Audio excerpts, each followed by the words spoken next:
کچھ والنٹیئر کو بیچ بیچ میں رکھ لیجئے، اس جس رو میں بھی جگہ خالی ہو، جو لوگ آ رہے ہیں ان کو پہلے اس میں پر کرتے ہوئے پیچھے کی طرف جائیے، تاکہ میری تقریر جب ہو رہی ہو تو اس دوران کوئی ادھر جگہ تلاش کرے، کوئی ادھر کرے، یہ مناسب نہیں ہے۔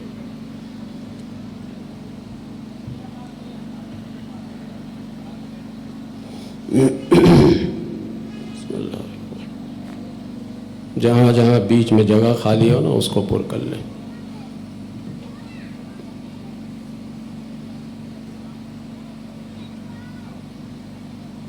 بیچ بیچ میں کچھ لڑکے ہو جائیں، یہ صحیح رہے گا۔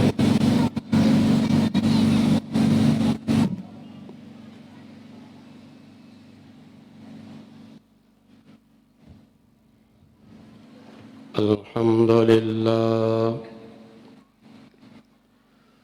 الحمدللہ الذی کیف الکیف وتنزہ عن الکیفیہ وأين الأين وتعزز عن الأينية ووجد في كل شيء وتقدس عن الظرفية وحضر عند كل شيء وتعالى عن العندية فهو أول كل شيء وليس له آخرية وصلى الله على سيدنا محمد أشرف التحية فهو خاتم النبيين ولا بعده نبي وعلى آله وأصحابه وخص بأشرف التحية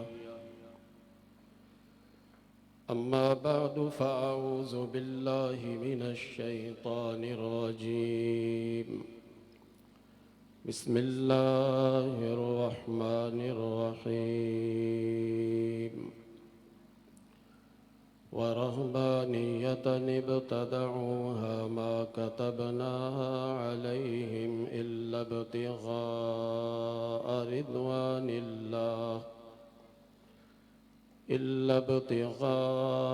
رضوان الله فما رعوها حق رعايتها فآتينا الذين آمنوا منهم أجرهم وكثير منهم فاسقون صدق الله مولانا العظيم وبلغنا رسوله النبي الكريم الأمين قال الله تبارك وتعالى في شان حبيبه صلى الله تعالى عليه وسلم إن الله وملائكته يصلون على النبي يا أيها الذين آمنوا صلوا عليه وسلموا تسليما اللهم صل على سيدنا ومولانا محمد وعلى آل سيدنا ومولانا محمد وأصحاب سيدنا ومولانا محمد وبارك وسلم الصلاة والسلام عليك يا رسول الله الصلاة والسلام عليك يا حبيب الله الصلاة والسلام عليك يا رحمة للعالمين وعلى آلك وأصحابك يا شفيع المذنبين